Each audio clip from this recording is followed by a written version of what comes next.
Hi, today I will be exploring Sacagawea's early life, her involvement in the Lewis and Clark exploration, her role in history, and also her lasting legacy.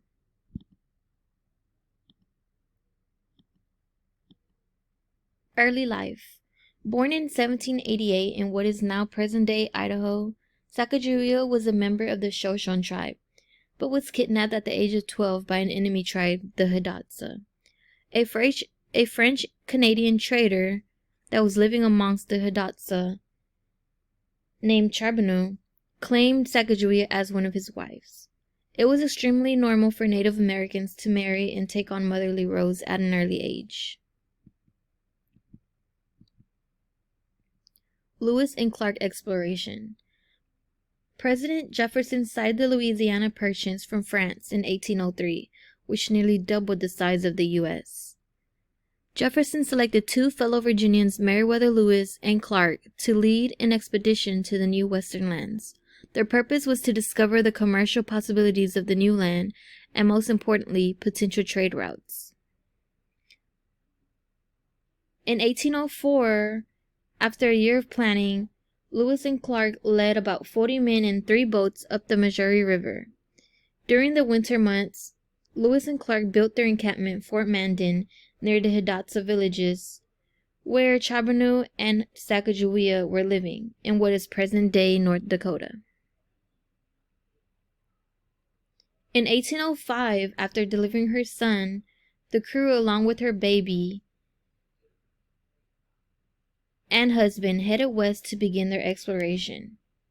With her son on her back, Sacagawea and the men left Fort Mandan to travel thousands of miles.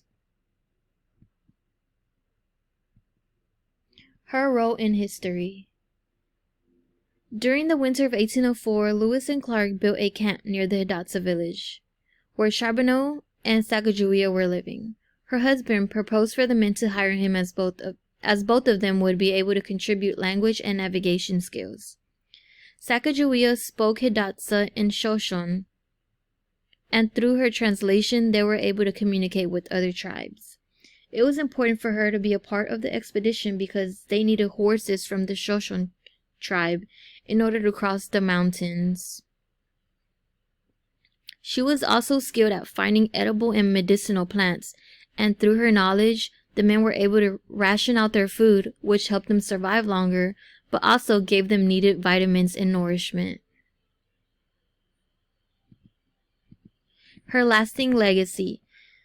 Through her knowledge of the land and abilities to communicate with Native Americans, Sacagawea was able to lead and protect Lewis and Clark through the West. Sacagawea and her son signified peace, and the indigenous people did not fear them. This led the men to travel further and uncover the new land. She also protected the expedition from attacks from indigenous people because they felt like she was trustworthy. She should be remembered for her bravery and selflessness throughout her life. There was an occasion that happened while her husband was steering the boat through swampy waters, causing the boat to tip sideways and fill with water. The expedition's valuable supplies fell into the water, and she remained calm and rescued many of the things like journals and instruments, medicines, and gunpowders. And without these supplies, the expeditions would have been in trouble. Without her help throughout the exploration, the men would have never survived for as long as they did.